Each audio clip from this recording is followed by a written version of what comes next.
Aku sedang duduk di tempatku yang biasa di ruang rekreasi selama waktu istirahat. Tentu saja sedang coding. Mataku terpaku pada MacBook Pro-ku ketika tiba-tiba Evelyn, sahabatku, menerobos masuk dan masuk berlari ke arah sekelompok cewek. Dia lagi. Teman-teman, aku punya berita besar. Kalian semua kenal Helen kan, si cheerleader? Kay, dia sangat menyukai Dean. Jadi dia pergi ke loker. Dan katanya, ya, sekarang coba tebak. Aku baru saja melihat mereka di lorong berciuman. Hah, para tukang tubir ini akan mempercayai apapun. Bingung? Biar kuringkas untuk kalian. Mereka membicarakan tentang loker misterius yang terletak di gang belakang sekolah. Bagian yang menyeramkan adalah ia benar-benar dapat berbicara dan meramalkan pasangan cinta masa depan kalian. Agar berhasil, kalian harus datang ke loker antara jam 6 dan 7 malam. Ketuk tepat 3 kali dan ucapkan mantra. Mawar itu merah, violet itu biru. Di dunia cinta, hanya kita berdua. Lalu, tanyakan apakah kamu dan orang yang kalian sukai cocok. Jika loker mengatakan ya, maka selamat. Tetapi jika tidak, sayang sekali kalian kurang beruntung. Ini buktinya, loker itu pasti memiliki semacam kekuatan ramalan. Tentu saja, apa kalian tahu kenapa? Karena loker itu dirasuki oleh roh yang mabuk cinta. Ya ampun, andai saja anak-anak naif ini tahu yang sebenarnya. Loker mistis yang sangat mereka puja sebenarnya adalah produk IT canggih yang dalangnya adalah aku. Tidak akan ada yang menyangkakan. Ngomong-ngomong, namaku Karina. Tapi orang-orang sering memanggilku gadis robot karena aku seorang jenius teknologi yang sangat keren. Tapi anak-anak seusiaku tidak menghargai bakatku karena mereka sepertinya cuma peduli pada cinta. Terutama si Alicia yang di sana. Dia membenci IT dan berasumsi bahwa siapapun yang terlibat di dalamnya adalah kulkas dingin yang tidak pernah memiliki hubungan. Jadi, sebagai seorang ahli teknologi, aku harus membuat rencana cemerlang untuk membuktikan bahwa dia salah. Aku menghabiskan setiap waktu luang yang aku punya untuk coding. Aku meretas sistem sekolah untuk mengumpulkan informasi siswa seperti zodiak, golongan darah, hobi, dan orientasi karir. Lalu aku menggunakan ini sebagai database untuk membuat kalkulator kecocokan cinta. Dan begitulah gagasan pertamaku lahir. Mudah sekali. Penggunaannya sederhana. Yang harus aku lakukan hanyalah memasukkan 2 nama dan loker itu akan menunjukkan ya atau tidak. Mengetahui seberapa besar teman-temanku percaya pada hal-hal spiritual, aku menyusun rencana lokerku. Aku menemukan loker berkarat ini di gang buntu di belakang sekolah kami. Menempelkan walkie-talkie di dalamnya dengan lem super, menguncinya dengan baik, lalu dan walkie-talkie lainnya di tangan. Aku tinggal di ruang peralatan sekolah yang cukup nyaman untuk berada di sisi lain dinding. Yang lebih menarik lagi, aku bahkan menggunakan aplikasi pengubah suara untuk mendapatkan nada berhantu yang sempurna. Lalu, aku secara anonim menyebarkan rumor tentang kekuatan magis loker itu ke blog sekolah. Trikku dengan cepat berhasil, dan sejak hari peluncuran, 15 pasangan telah berhasil dijodohkan. Apa kalian bisa membayangkan? Cinta sejati? Oh, ayolah, itu semuanya tergantung pada algoritma sederhana. Itu saja. Tapi, satu hal lagi, aku belum memberitahu Evelyn tentang ini. Ya, aku suka dia, tapi dia bukan yang terbaik dalam menyimpan rahasia. Tepatnya, dia adalah seorang tukang gosip sejati yang mau tidak mau menyebarkan gosip apapun yang dia dengar ke seluruh sekolah. Bagaimanapun, aku perlu menguji apakah lokernya benar-benar berfungsi terlebih dahulu. Lalu aku akan memberitahunya, mungkin saat aku berhasil menjodohkan 20 pasangan. Untungnya, menjaga rahasia yang satu ini darinya ternyata mudah. Karena perhatiannya tertuju pada kekasihnya, Jess, cowok keren di sekolah. Di matanya, Jess seperti malaikat atau semacamnya. Sepertinya aku satu-satunya yang tidak memandangnya seperti itu. Suatu malam, aku sedang mengambil giliran loker saat aku mendengar suara yang aku kenal. Suara Evelyn. Ya ampun, aku sudah bisa menebak dia ingin bertanya tentang dia dan Jess. Algoritma mengatakan iya.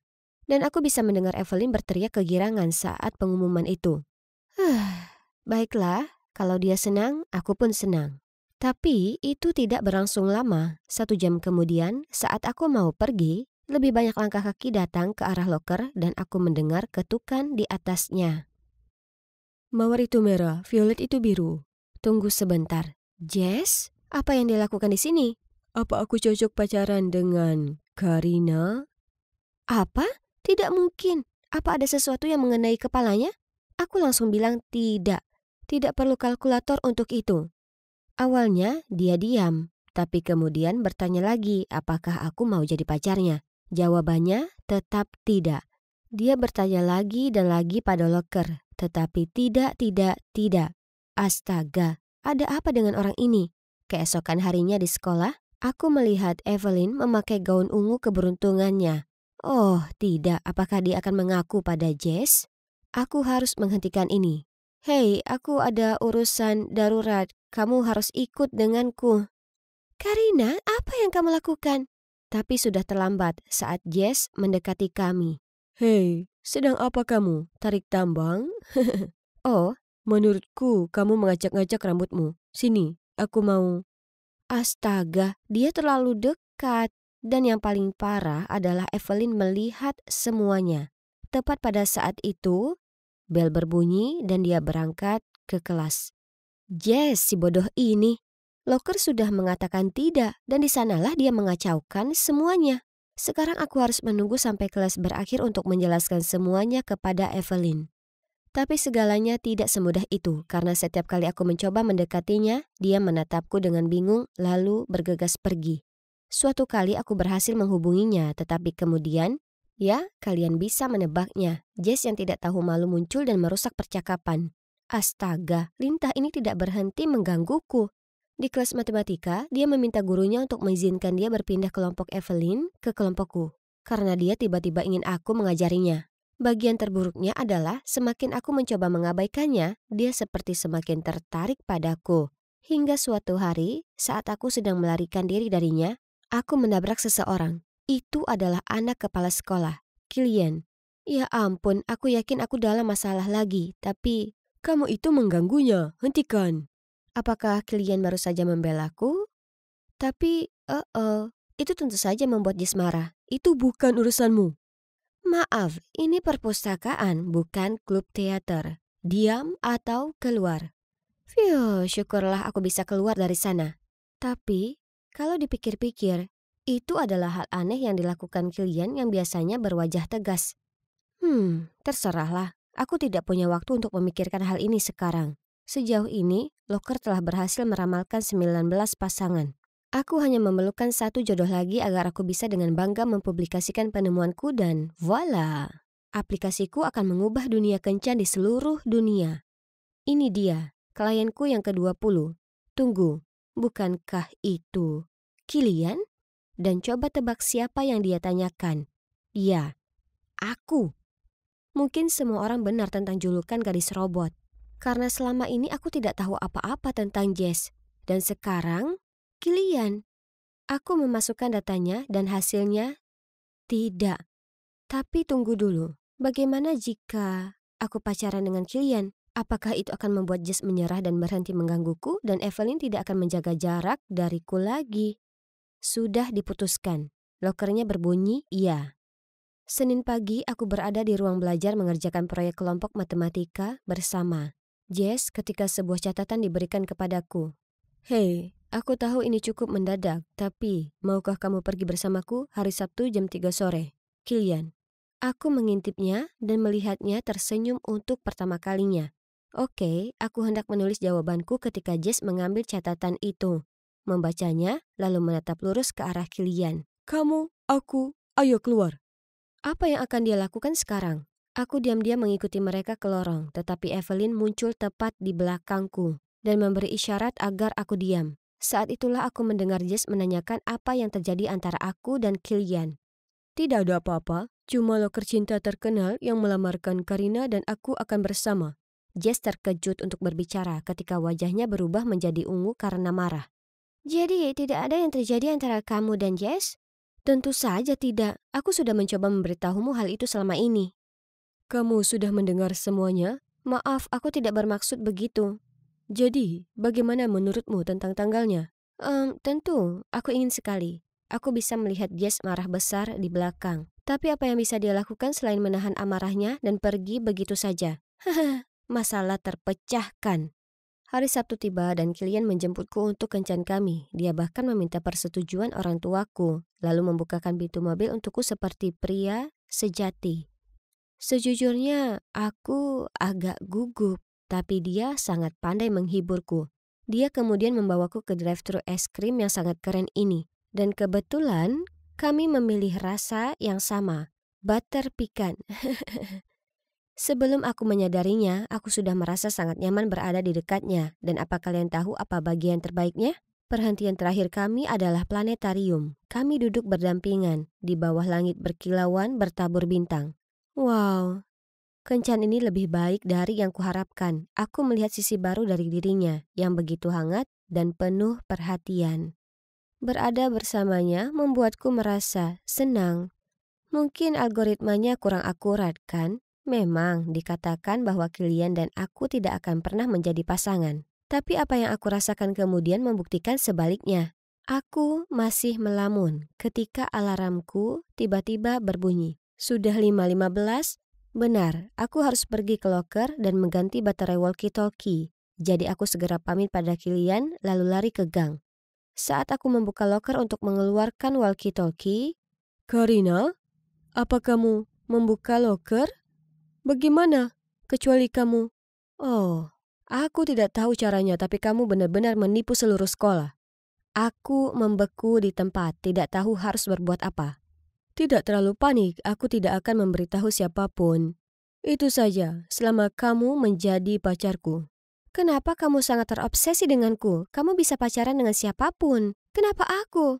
"Karena kamu berbeda sayang, kamu menarik dan entah bagaimana tidak mudah terpengaruh olehku. Sehingga menjadikanmu sangat menantang." Bajingan ini membuatku ingin muntah. Dia bisa mengeksposku semaunya tapi aku tidak akan pernah mendekatinya lagi. Aku mendorong melewatinya untuk pergi. Tapi tiba-tiba dia meraih tanganku dan mencoba memaksaku ke pelukannya. "Lepaskan aku, dasar gila. Aku tidak pernah bermaksud untuk menjadi seperti ini. Aku hanya ingin membuktikan bahwa data adalah kekuatan pendorong kompatibilitas. Tapi mungkinkah aku salah?" Aku memutuskan sudah waktunya untuk mengakui semuanya kepada Evelyn sebelum Jess memberitahunya terlebih dahulu. Hanya keesokan paginya ketika aku tiba untuk menjemputnya seperti biasa, ibunya memberitahuku bahwa dia sudah pergi. Apakah ada sesuatu yang tidak ku ketahui? Aku menyalakan notifikasi ponselku dan saat itulah aku melihatnya. Alicia telah memposting foto Jess yang sedang menarikku, tapi sudutnya membuatnya tampak seperti dalam kata-kata Alicia, kami berciuman. Hah? Jadi itulah alasan kenapa Evelyn tidak ingin bertemu denganku. Dan apa pendapat kalian tentang ini? Aku tiba di sekolah tepat ketika kalian keluar dari mobilnya. Aku bergegas ke arahnya dan saat mata kami bertemu, aku bisa melihat dia sangat terluka. Lalu dia berbalik dan pergi. Tanpa berpikir panjang, aku menyusulnya dan aku mencurahkan isi hatiku dan memberitahunya bahwa akulah orang di balik loker. Bagaimana aku terlibat dengan Jess karena Evelyn dan bagaimana aku berbohong padanya saat dia pergi ke loker. Tapi saat itulah aku menyadari bahwa aku mempunyai perasaan terhadap seseorang, padamu. "Maaf, kamu dalang di balik loker cinta? Mustahil." Astaga, aku sangat senang bisa mengungkap semua rahasiaku. "Kalau begitu, kita punya masalah besar." Evelyn kemudian mengantarku menyusuri koridor, dan yang kulihat hanyalah kekacauan belaka. Orang-orang menangis, berdebat, dan bahkan berkelahi karena loker itu. Sepasang suami istri sedang putus cinta dengan penuh air mata karena loker menyatakan bahwa mereka tidak seharusnya berpisah. Di sudut lain, dua gadis sedang berkelahi karena loker mencocokkan mereka dengan pria yang sama. Seorang anak laki-laki memecahkan barang-barang karena marah karena loker itu tidak cocok dengan orang yang disukainya. Seluruh lobi bergema dengan kata-kata loker cinta. Astaga, kenapa aku bisa begitu lupa akan hal ini sebelumnya? Aku terlalu sibuk dengan masalahku sendiri hingga mengabaikan konsekuensi dari loker yang kubuat. Ini salah, sangat salah. Aku harus menutup loker sekarang juga. Aku mengobrak-abrik tasku untuk menemukan MacBookku, tapi ini adalah hasil karyaku, gagasan pertamaku. Tidak, aku harus melakukan ini. Ya, itu adalah hal yang benar untuk dilakukan. Teknologi tidak boleh digunakan untuk memprediksi perasaan seseorang. Aku telah belajar dari pengalaman pahit untuk tidak lagi mengacaukan hubungan siapapun. Dan bahwa cinta tidak pernah sederhana. Kalian tidak memerlukan objek misterius dunia spiritual untuk memberitahu kalian siapa yang akan kalian pacari. Kalian cuma perlu mencobanya sendiri. Nah, sudah 3 bulan sejak aku menutup loker cinta terkenal itu. Sekarang semuanya akhirnya kembali normal. Dan coba tebak, aku punya pacar. Yap, Aku dan Kilian baru resmi jadian minggu lalu. Evelyn tidak menyukai Jess lagi. Dia bersumpah tidak akan lagi mengejar cowok tampan brengsek dan sok itu. Sebaliknya, dia hanya akan menunggu cowok yang tepat datang. Tentang loker cinta, ketika orang-orang menyadari bahwa itu tidak berfungsi lagi, spekulasi tersebar luas. Favorit pribadiku adalah bahwa roh gentayangannya telah menemukan kedamaian dan pergi. Tapi tetap saja, sesekali aku mendengar seseorang bergosip tentang loker cinta berhantu yang pernah menjungkir balikan seluruh sekolah. Dan mau tak mau aku merasa merinding.